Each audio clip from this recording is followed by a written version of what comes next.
আসসালামু আলাইকুম। মোহাম্মদ ইফতেখার স্বাগত জানাচ্ছি এনটিভির মধ্যরাতের খবরে। গ্রাউন্ড সিমেন্ট শিরোনাম দেখছিলেন, এবার চলে যাব পুরো খবরে। জাতীয় নাগরিক পার্টি এনসিপির আহ্বায়ক নাহিদ ইসলাম বলেছেন, জুলাই হত্যা কেবল ব্যক্তি শেখ হাসিনার অপরাধ নয়, বরং দলীয়ভাবে অপরাধে যুক্ত ছিল আওয়ামী লীগ। তাই বিচার প্রক্রিয়ার মধ্য দিয়েই আওয়ামী লীগের বিষয়ে নিষ্পত্তি হওয়া উচিত। আন্তর্জাতিক অপরাধ ট্রাইব্যুনালে আসামি পক্ষের জেরা শেষে সাংবাদিকদের প্রশ্নের জবাবে তিনি এসব বলেন। অন্যদিকে চিফ প্রসিকিউটর তাজুল ইসলাম বলেছেন, এখনও দলের বিচারের ব্যাপারে কোনো উদ্যোগ নেওয়া হয়নি। জেরায় শেখ হাসিনা ৫ আগস্ট পদত্যাগ করেননি বলে জানান আসামি পক্ষের আইনজীবী। HM মেহেদী হাসানের রিপোর্ট। জুলাই আগস্ট মানবতা বিরোধী অপরাধের মামলায় শেখ হাসিনা সহ ৩ জনের বিরুদ্ধে সাক্ষ্য দিতে আন্তর্জাতিক অপরাধ ট্রাইব্যুনালে যান এনসিপির আহ্বায়ক ও জুলাই যোদ্ধা নাহিদ ইসলাম। এদিন তাকে জেরা করেন রাষ্ট্রনিযুক্ত আসামি পক্ষের আইনজীবী। এ সময় বিদেশি শক্তির সাথে যোগ সাজশের অভ্যুত্থান হয়েছে আসামি পক্ষের এমন অভিযোগ অস্বীকার করেন নাহিদ ইসলাম। জনগণের অভ্যুত্থান হিসেবে জুলাই আগস্ট অভ্যুত্থান সংগঠিত হয়েছিল। এখানে কোনো দেশি বিদেশি শক্তি বা কোনো শক্তির কোনো ধরনের ইন্ধন বা কোনো কিছুই ছিল না। নাহিদ ইসলাম জুলাই অভ্যুত্থানে সংঘটিত মানবতা বিরোধী অপরাধের মামলায় দল হিসেবে আওয়ামী লীগের বিচার দাবি করেন। আওয়ামী লীগকে অবশ্যই দলগতভাবে বিচারের আওতায় আনতে হবে, বিচারের মধ্য দিয়েই আওয়ামী লীগের ফয়সালা করতে হবে। এটা আমরা বারবারই বলেছি। আওয়ামী লীগের এখন যে রাজনৈতিক কার্যক্রম অস্থায়ীভাবে নিষিদ্ধ করা হয়েছে, এটা কোনো স্থায়ী সমাধান না। এবং শুধু আওয়ামী লীগ নয়, আওয়ামী লীগের সাথে যারা ফ্যাসিবাদের দোসর ছিল তাদের সবাইকে আসলে বিচারের আওতায় এনে এর রাজনৈতিক এবং আইনগতভাবে এর সমাধান করতে হবে। তবে দলীয়ভাবে বিচারের সুযোগ আইনে থাকলেও এখনই এ নিয়ে কোনো প্রক্রিয়া শুরু হয়নি বলে জানান ট্রাইব্যুনালের চিফ প্রসিকিউটর। একটা সংগঠনের বিরুদ্ধে স্পেসিফিক্যালি সংগঠনকে আসামি করে মামলা করার যে বিধান পরবর্তীতে আইনে সংযুক্ত হয়েছে, সেটার জন্য কিন্তু তার বিরুদ্ধে তদন্ত হতে হবে, তার বিরুদ্ধে চার্জশিট দাখিল হতে হবে, তারপরে ফর্মাল চার্জ দাখিল করতে হবে। সেটা আরেকটা প্রক্রিয়া। কিন্তু ব্যক্তির বিচারের মধ্যে কোনো সংগঠনের সম্পৃক্ততা আসতেই পারে, সেই সময় সেই সংগঠনের ব্যাপারেও কিন্তু আদালত ফাইন্ডিং দিতে পারে। দুটো রাস্তাই ওপেন আছে। একই দিনে ট্রাইব্যুনাল 2-এ রংপুরের শহীদ আবু সাইদকে হত্যার মামলায় সাক্ষ্য দিয়েছেন আবু সাইদকে বাঁচাতে আসা সিয়াম আহসান আয়ান। এবং শুধু আবু সাইদ হত্যা না, প্রত্যেকটা জুলাই বিপ্লবের শহীদের হত্যার বিচার এবং সুষ্ঠু ফাঁসি আমি চাই। HM Mehedi Hasan, NTV news, Dhaka. PR নাকি বিদ্যমান পদ্ধতিতে নির্বাচন, তার সিদ্ধান্ত রাজনৈতিক দলগুলোই নিবে বলে মন্তব্য করেছেন প্রধান উপদেষ্টার প্রেস সচিব শফিকুল আলম। এ বিষয়ে সরকারের কম কথা বলাই শ্রেয় বলে মনে করেন তিনি। রোববার রাজধানীর কারণ বাজারে ডেইলি স্টার ভবনে গবেষণা সংস্থা ইনোভেশন পরিচালিত জরিপের ফলাফল উপস্থাপন অনুষ্ঠানে অংশ নিয়ে তিনি কথা বলেন। এর আগে আসন্ন নির্বাচন নিয়ে সংস্থাটির প্রকাশিত জরিপে বলা হয়, দেশে আগামী নির্বাচনে পিআর সিস্টেম নিয়ে জানেই না 56% মানুষ। পিআর চায় 21.8% এবং চায় না 22.2%। জরিপে অংশ নেন 10,413 জন। এতে 69.9% উত্তরদাতা মনে করেন অন্তর্বর্তী সরকার একটি নিরপেক্ষ নির্বাচন আয়োজনে সক্ষম হবে। এটা ধরে নিয়েছে যে উইদাউট পতিত স্বৈরাচারও ইলেকশনটা ভালো হবে। তা 95% ভোট দিতে চাচ্ছে। তাদের যদি সেরকম বড় একটা সাপোর্ট থাকতো, তাহলে তো একটা বড় অংশ বলতো যে না, আমরা ভোটই দিব না, ভোটটা একটা রিগড হবে। আগামীতে যারা বিনিয়োগ করতে চায় তারা জাতীয় নির্বাচনের অপেক্ষা আছে বলে মন্তব্য করেছেন বিএনপির স্থায়ী কমিটির সদস্য আমির খসরু মাহমুদ চৌধুরী। বিএনপি মহাসচিব মির্জা ফখরুল ইসলামের সাথে বিজিএমইএ ও বিকেএমইএ সহ শীর্ষ ব্যবসায়ীদের বৈঠক শেষে এসব কথা বলেন আমির খসরু। অন্যদিকে বিজিএমইএ সভাপতি বলেছেন, বাংলাদেশ এখনই এলডিসি গ্র্যাজুয়েশনের জন্য প্রস্তুত নয়। হাসান মাহমুদের রিপোর্ট। 5 দশক ধরে জাতিসংঘের স্বল্পোন্নত দেশের অর্থাৎ এলডিসি তালিকায় রয়েছে বাংলাদেশ। 2026 সালে এলডিসি থেকে উত্তরণের জন্য সময় নির্ধারণ করলেও এখন এই সময়সীমা কিছুটা পিছিয়ে দেওয়ার দাবি উঠেছে ব্যবসায়ীদের পক্ষ থেকে। এমন বাস্তবতায় প্রধান উপদেষ্টার সাথে বিএনপি মহাসচিবের যুক্তরাষ্ট্র সফরের পূর্বে বিএনপি চেয়ারপারসনের গুলশান কার্যালয়ে মির্জা ফখরুল ইসলাম আলমগীরের সাথে বৈঠক করেন ব্যবসায়ী নেতারা। বিজেএমইএ ও বিকেএমইএ ছাড়াও বিশিষ্ট ব্যবসায়ী তপন চৌধুরী, একে আজাদ সহ 11 জন ব্যবসায়ী নেতা বৈঠকে অংশ নেন। বৈঠকে বিভিন্ন ব্যবসা বান্ধব বিষয়ে আলোচনা হয়। বিএনপি বলেছে, অর্থনীতির স্বার্থে এলডিসিতে উত্তরণ স্থগিত রাখা দরকার। তবে এলডিসি গ্র্যাজুয়েশন স্থগিত নয়, ব্যবসায়ী নেতাদের দাবি এলডিসি উত্তরণের সময়সীমা পিছিয়ে দেওয়ার। তাহলে এই মুহূর্তে এলডিসি গ্র্যাজুয়েশনটা আমাদের স্থগিত রাখার জন্য সবার আমরা আলোচনা করেছি, এটা এই মুহূর্তে স্থগিত রাখার প্রয়োজনীয়তা আছে। এবং এই ব্যাপারে ওনাদের এটাও মতামত দিয়েছেন যে এই সরকার বর্তমানে যে এলডিসির বিষয়ে একটা চিঠি দেওয়া দরকার ইউএনকে, জাতিসংঘকে, যে কি এটার বাংলাদেশ সত্যিকার অর্থে এখন রেডি আছে কিনা। নির্বাচনের বিষয়ে তো শুধু বাংলাদেশের ব্যবসায়ী না, বাংলাদেশে যারা ব্যবসায়ীটা আছেই, বিদেশি বিনিয়োগকারীরা আছে, আগামীতে যারা বিনিয়োগ করতে চাচ্ছে, সকলের একটার কথা যে সকলে নির্বাচনের অপেক্ষায় আছে। এলডিসি গ্র্যাজুয়েশন আমরা পোস্টপোন করতে চাই না, আমরা ডেফারমেন্ট চাই। সেটাও বলেছি নির্দিষ্ট মাত্র 3 বছরের জন্য, এবং 3 বছর ডেফারমেন্ট এই জন্য লাগবে, আমরা এখনও প্রস্তুত না। এর মধ্যে একটা আছে ফলসিফাইড যে ডাটার ভিত্তিতে করা হয়েছিল, এটা হচ্ছে মূল বিষয় হচ্ছে আমাদের ইনফ্রাস্ট্রাকচার এখনও রেডি না। এদিকে জাতীয় প্রেস ক্লাবে এক অনুষ্ঠানে বিএনপির 2 নেতা বলেন, দেশের উন্নয়নের জন্য প্রয়োজন সুস্থ রাজনৈতিক পরিবেশ ও জবাবদিহিমূলক শাসন। একথা বললে হয়তো অত্যুক্তি হবে না যে ছাত্র জনতার গণ অভ্যুত্থান ঘটেছে বাংলাদেশি জাতীয়তাবাদের মূলমন্ত্রী। সেই গণ অভ্যুত্থানে তারেক রহমান নেপথ্যের একজন কুশীলব হিসেবে। ইউনিভার্সিটি যিনি ভিপি হয়েছেন তাকে কি ম্যাজিস্ট্রেসি পাওয়ার দেওয়া হয়েছে? তিনি ইউনিভার্সিটির মধ্যে কোনটি অবৈধ দোকান না দোকান, অবৈধ দোকান থাকতে পারে, কিন্তু সেটা ফাইন করার অধিকার কি আছে, ভিপির আছে, ডাকসুর ভিপির আছে? আপনি গিয়ে ফাইন করে দিচ্ছেন, আর সেই ফাইনের টাকা যাচ্ছে জামাতের বাইতুল মালে। বক্তারা বলেন, দুর্নীতি নির্মূল না হলে কোনো সংস্কারই কাজে আসবে না। Hasan Mahmud, NTV news, Dhaka.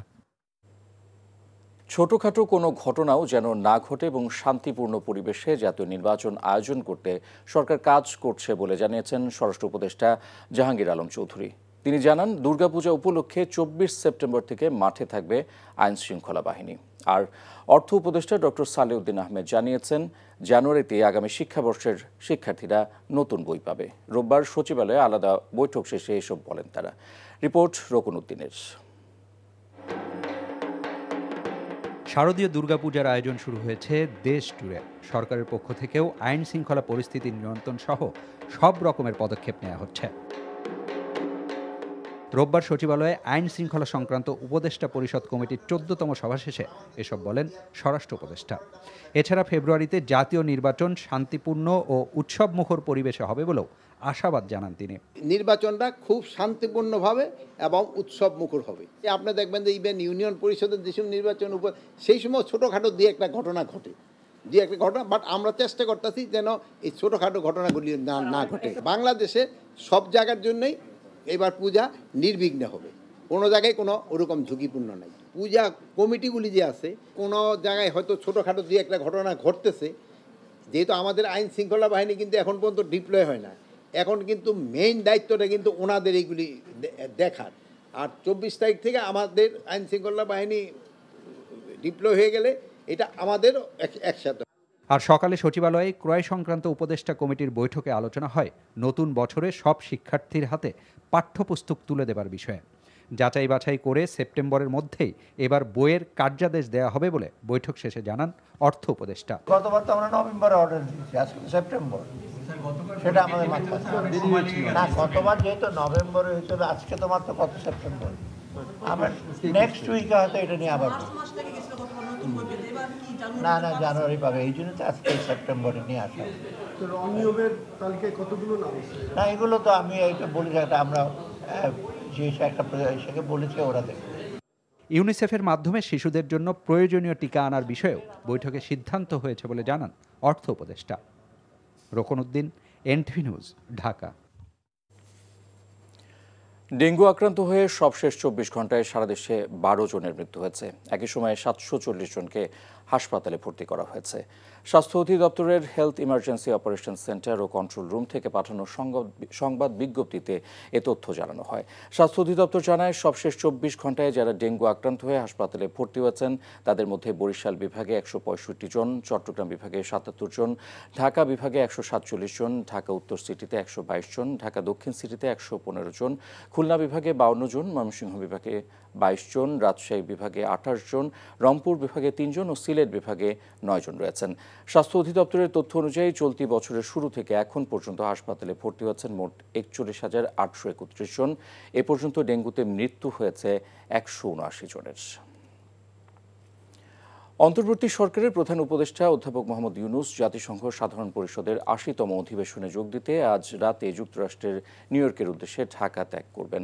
সফরসূচি অনুযায়ী তিনি 22শে সেপ্টেম্বর নিউ ইয়র্কে পৌঁছবেন এবং 26শে সেপ্টেম্বর সাধারণ পরিষদের অধিবেশনে ভাষণ দেবেন। 30শে সেপ্টেম্বর জাতিসংঘ সাধারণ পরিষদের সভাপতির সভাপতিত্বে high level conference on the situation of Rohingya Muslims and other minorities in Myanmar শীর্ষক এক উচ্চ পর্যায়ের সভায় অংশ নেবেন ডক্টর ইউনূস। প্রধান উপদেষ্টার 2রা অক্টোবর দেশে ফেরার কথা রয়েছে। সফরে প্রধান উপদেষ্টার সঙ্গে 4 রাজনৈতিক নেতাও থাকছেন। তারা হলেন বিএনপি মহাসচিব মির্জা ফখরুল ইসলাম আলমগীর, জামাত ইসলামের নায়েবে আমির সৈয়দ আবদুল্লাহ মোহাম্মদ তাহের, এনসিপির সদস্য সচিব আক্তার হোসেন এবং বিএনপির ভারপ্রাপ্ত চেয়ারম্যান তারেক রহমানের পররাষ্ট্র বিষয়ক উপদেষ্টা হুমায়ুন কবির। যুক্তরাজ্য সহ বিভিন্ন দেশে প্রায় 600 বাড়ির পর এবার সাবেক ভূমিমন্ত্রী সাইফুজ্জামান চৌধুরী জাভেদের ভারত সহ আরও 5 দেশে নতুন সম্পদের খোঁজ পেয়েছে দুদক। শনিবার রাতভর জাভেদের স্ত্রী ড্রাইভার ইলিয়াস তালুকদারের চট্টগ্রামের বাড়ি ও আশপাশে অভিযান চালিয়ে 23 বস্তা সম্পদের নথি জব্দ করা হয়। এছাড়া ঘুষ গ্রহণের অভিযোগে আরও 3 মামলা হয়েছে জাভেদ সহ 20 জনের বিরুদ্ধে। তামজিদ সুমনের রিপোর্ট। চট্টগ্রামের কর্ণফুলী থানার শিকলবাহা ইউনিয়নের একটি বাড়ি থেকে সাইফুজ্জামান চৌধুরী জাভেদের মালিকানাধীন সম্পদের 23 বস্তা নথি জব্দ করেছে দুদক। ঘনিষ্ঠ সহযোগীদের দেয়া তথ্যে জাভেদের স্ত্রী রুকমিলা জামানের ব্যক্তিগত ড্রাইভারের বাড়ি ও তার আশপাশ থেকে ওই সম্পদের নথি উদ্ধার করা হয়।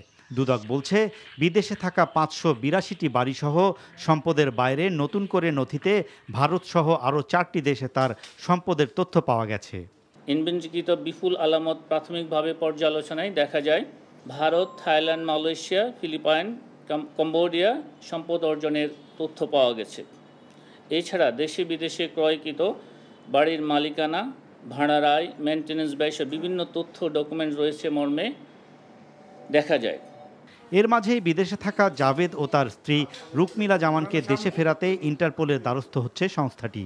চট্টগ্রাম আদালত থেকে মিলেছে রেড নোটিশ জারির অনুমতি।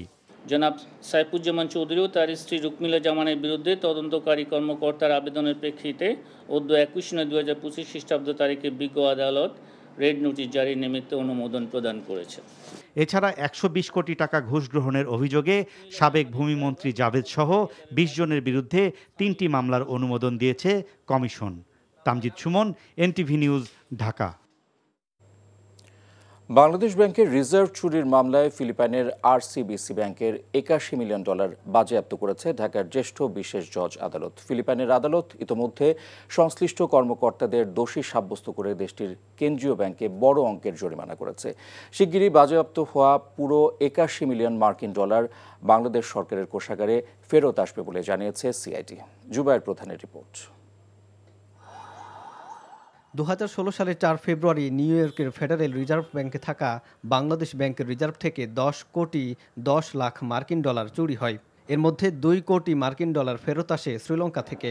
বাকি $8 কোটি 10 লাখ ফিলিপাইনের আরসিবিসি ব্যাংকের মাধ্যমে বিভিন্ন দেশের ক্যাসিনোতে ঢুকে যায় এবং ওনারা কেউই রেহাই পাবেন না।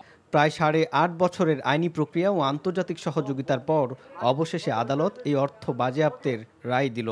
এই অর্থ সমুদয় অর্থ বাংলাদেশে ফিরিয়ে আনার জন্য সমস্ত কার্যক্রমগুলো অব্যাহত থাকবে এবং সিআইডির স্মার্ট টিম অফিসাররা দীর্ঘ প্রচেষ্টার এবং আইনি লড়াইয়ের মাধ্যমে পরে এটি অর্জিত হয়েছে। এই ঘটনায় তদন্তে থাকা সিআইডি জানায় বাজেয়াপ্ত হওয়া অর্থ দ্রুত উদ্ধার করে বাংলাদেশ সরকারের কোষাগারে জমা হবে।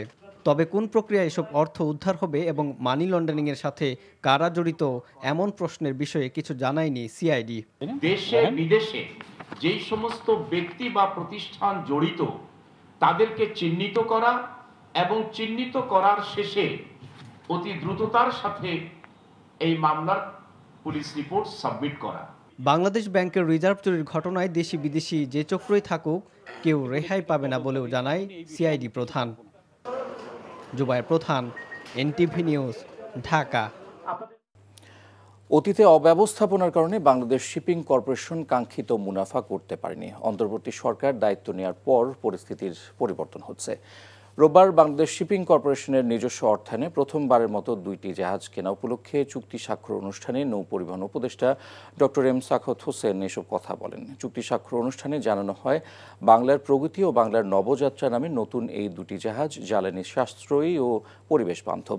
জাহাজ 2টি কেনায় খরচ হবে 935 কোটি টাকা। শিপিং কর্পোরেশনের বহরে জাহাজ 2টি যুক্ত হলে জাহাজের সংখ্যা 7 থেকে 9 উন্নীত হবে। পাশাপাশি প্রতি বছর অতিরিক্ত 150 কোটি টাকার বৈদেশিক মুদ্রা অর্জন করা সম্ভব হবে। রাজশাহী বিশ্ববিদ্যালয়ের উপাচার্য লাঞ্ছিতের ঘটনা তদন্তে 5 সদস্যের তদন্ত কমিটি গঠন করা হয়েছে। বিচার বিভাগীয় তদন্ত কমিটি গঠনের সুপারিশ জরুরি সিন্ডিকেট সভায়। বিচার দাবিতে কাল থেকে কমপ্লিট শাটডাউনের ঘোষণা দিয়েছে বিশ্ববিদ্যালয় অফিসার্স সমিতি। তবে রাকসু নির্বাচন এর আওতামুক্ত থাকবে। এদিকে হামলায় জড়িতদের দৃষ্টান্তমূলক শাস্তি না হওয়া পর্যন্ত সব ধরনের শিক্ষা কার্যক্রম থেকে বিরত থাকার ঘোষণা দিয়েছে জাতীয়তাবাদী শিক্ষক ফোরাম। রাজশাহী থেকে সম সাজুর রিপোর্ট, ক্যামেরায় ছিলেন শরীফুজ্জামান রয়েল। রাকসু নির্বাচনে প্রচারণার শেষ সময় 23শে সেপ্টেম্বর। শেষ মুহূর্তে জনসংযোগে যখন সব প্রার্থী ব্যস্ত, তখন শনিবার রাতে পোষ্য কোটাকে ঘিরে অনাকাঙ্ক্ষিত পরিস্থিতি সৃষ্টি হয় ক্যাম্পাসে। আন্দোলনকারী কয়েকজন শিক্ষার্থীর হাতে লাঞ্ছিত হন একজন উপাচার্য। এর বিচার দাবিতে রবিবার কর্মবিরতি শুরু করেন শিক্ষক, কর্মকর্তা ও কর্মচারীরা। ফলে রাকসু নির্বাচন নিয়ে দেখা দিয়েছে অনিশ্চয়তা। শিক্ষার্থীদের মধ্যে তারা একটু সংখ্যা ভয় সৃষ্টি হচ্ছে যে আসলে এতদিন পরে রাকসু নির্বাচন হতে যাওয়া, এই নির্বাচনটা আসলে হবে কিনা। এখানে যারা ভোটাররা আছেন তারা কিন্তু এখন শঙ্কার মধ্যে আছেন। পোষ্য কোটা বা আবার আন্দোলন বা অস্থিতিশীল একটা ক্যাম্পাস, এই ধরনের দুশ্চিন্তাতে বেশি মগ্ন। হঠাৎ করে পোষ্য কোটা ইস্যুটাকে সামনে নিয়ে আসাই রাকসু বানচালের একটা ষড়যন্ত্র। তবে শিক্ষক কর্মকর্তারা বলছেন তাদের দাবির সাথে রাকসু নির্বাচনের কোনো সম্পর্ক নেই। যারা অ্যাকচুয়ালি এই ঘটনাটাকে এতদূর নিয়ে গেলেন, এটা তাদেরই পরিকল্পনা কিনা যে রাকসু নির্বাচনটাকে বানচাল করার ষড়যন্ত্র তারা করছেন কিনা, এটা নিয়ে এখন আমরাই সন্দেহ পোষণ করছি। প্রভিসি মহোদয় ছাত্রদের সাথে এত ভালো ব্যবহার, তাদের উপকার করে সব দিক দিয়ে, অথচ তার সাথে এত খারাপ ব্যবহার আমরা মেনে নিতে পারি না। প্রশাসন যদি আমাদের যৌক্তিক দাবির সঙ্গে আসেন বা বলেন যে আমরা আপনাদের এই দাবির প্রেক্ষিতে এই সিদ্ধান্ত নিলাম, আমরা তাৎক্ষণিক মিটিং করে আমাদের কর্মসূচি করতে হবে। এদিকে অনাকাঙ্ক্ষিত পরিস্থিতি এড়াতে এবং দুর্গাপূজার ছুটিকে কেন্দ্র করে ক্যাম্পাস ছেড়েছেন অনেকেই। যারা রয়েছেন তারা চান ঘোষিত শিডিউল অনুযায়ী সম্পন্ন হোক রাকসু নির্বাচন। সবাই কিন্তু উৎসব মুখরভাবে প্রচারণা করতেছে এবং আমরা যারা ভোটাররা আছি আমরা কিন্তু উৎসব মুখরভাবে সবকিছু অ্যাকসেপ্ট করতেছি, আমাদের ভালো লাগতেছে। তো আমরা চাই রাকসুটা যেন হয়, এটা সবাই প্রত্যাশা করতেছে। কেউ চাচ্ছে না যে কালকে ঝামেলার জন্য রাকসুর কোনো প্রভাব পড়ুক। রাকসু নির্বাচন শেষ পর্যন্ত শিডিউল অনুযায়ী 25শে সেপ্টেম্বর অনুষ্ঠিত হবে কিনা তা নির্ভর করছে এখন ক্যাম্পাস পরিস্থিতি কোন দিকে মোড় নেয় তার উপর। সম সাজু, এনটিভি নিউজ, রাজশাহী।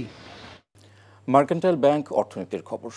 উদ্যোগে অনীহা আর বিনিয়োগ বাধার কারণে শুল্ক ও কোটামুক্ত বাণিজ্য সুবিধা পাওয়ার পরও পোশাক শিল্প ছাড়া অন্য কোনো খাতের রপ্তানি বাড়ানো যায়নি বলে জানিয়েছেন বাণিজ্য উপদেষ্টা শেখ বশির উদ্দিন। রোববার বিকেলে রাজধানীর তেজগাঁওয়ে এডিসন ভবনে অটোমোবাইল ও হালকা শিল্প খাতের উদ্যোক্তাদের নিয়ে আয়োজিত মেলার সমাপনী দিনে তিনি এসব কথা বলেন। যুক্তরাষ্ট্রের রপ্তানি শুল্কের বিষয়ে উপদেষ্টা জানান, নিজ দেশের বাণিজ্য বাড়াতে যুক্তরাষ্ট্র এমন সিদ্ধান্ত নিলেও তাতে সফল হবে না। তিনি বলেন, সুনির্দিষ্ট লক্ষ্য নিয়ে নিজস্ব সক্ষমতায় অটোমোবাইল খাতে অগ্রগামী হিসেবে প্রতিষ্ঠিত হতে উদ্যোক্তাদের এগিয়ে আসতে হবে। বিনিয়োগ ও ব্যবসার স্বার্থে উদ্যোক্তাদের সর্বোচ্চ সহায়তার আশ্বাস দেন বাণিজ্য উপদেষ্টা। প্রবাসের খবর। সৌদি আরবের রাজধানী রিয়াদে বৃহত্তর ফরিদপুর প্রবাসীদের মত বিনিময় সভা অনুষ্ঠিত হয়েছে। রিমাস কমিউনিটি সেন্টারে এ সভা অনুষ্ঠিত হয়। এনটিভি সৌদি আরব প্রতিনিধি ফারুক আহমেদ চান জানান, শেখ রফিকুজ্জামান বাবুর সভাপতিত্বে এবং ওমর মৃধা ও মোহাম্মদ মাইনুদ্দিনের যৌথ সঞ্চালনায় অনুষ্ঠানের প্রধান অতিথি ছিলেন জাতীয়তাবাদী কৃষক দলের সাধারণ সম্পাদক শহীদুল ইসলাম খান বাবুল। বিশেষ অতিথি ছিলেন জাহিদ মোল্লা, রেজাউল করিম, জুবাইর হোসেন সহ বৃহত্তর ফরিদপুর প্রবাসী কমিউনিটির নেতৃবৃন্দরা। আগামী জাতীয় নির্বাচনকে কেন্দ্র করে বিএনপির পক্ষে জনমত গঠনে প্রবাসীদের সাথে মতবিনিময় সভা করেছে কুয়েত বিএনপি। এনটিভি কুয়েত প্রতিনিধি আল আমিন সরকার জানান, শুক্রবার কুয়েত সিটির একটি হোটেলে এই মতবিনিময় সভা অনুষ্ঠিত হয়। শাহজাহান সবুজের সঞ্চালনে ও হাজী ইকবালের সভাপতিত্বে এতে বিশেষ অতিথি ছিলেন মনির আহমেদ, শেখ মোস্তফা সহ কুয়েত বিএনপির অঙ্গ সংগঠন ও সহযোগী সংগঠনের নেতৃবৃন্দ। নতুন কমিটি গঠিত না হওয়া পর্যন্ত কুয়েত বিএনপির নবগঠিত সমন্বয়ক কমিটি কেন্দ্রীয় সকল কর্মসূচি পালন করবে বলে জানান বক্তারা। সৌদি আরব পশ্চিমাঞ্চল বিএনপির সদস্য সচিব মীর মনিরুজ্জামান তপনের বড় ভাই হুমায়ুন কবির স্বপনের মৃত্যুতে দোয়া মাহফিল করেছে বৃহত্তর বরিশাল বিভাগীয় ঐক্য পরিষদ। এনটিভি জেদ্দা প্রতিনিধি মাসুদ সেলিম জানান, নজরুল ইসলাম ফিরোজের সঞ্চালনে অনুষ্ঠানে সভাপতিত্ব করেন সংগঠনের সিনিয়র সহ সভাপতি নজরুল ইসলাম লিটন। উপস্থিত ছিলেন সৌদি আরব পশ্চিমাঞ্চল বিএনপির সিনিয়র যুগ্ম আহ্বায়ক আব্দুল মান্নান, উপদেষ্টা গিয়াসউদ্দিন, মঈন চৌধুরী, মাহবুবুর রহমান হিরু, তরিকুল ইসলাম সেন্টু। অনুষ্ঠানে মরহুমের বিদেহী আত্মার মাগফিরাত কামনা করে দোয়া মোনাজাত করা হয়। আর এই ছিল মধ্যরাতের খবর। এই খবরের ভিডিও সহ আপডেট জানতে ভিজিট করুন এনটিভি অনলাইন www.ntvbd.com। এছাড়াও এনটিভির জনপ্রিয় সব অনুষ্ঠান ও খবরের আপডেট জানতে ভিজিট করুন আমাদের ইউটিউব ও ভেরিফাইড ফেসবুক পেজ। ধন্যবাদ সবাইকে, শুভরাত্রি।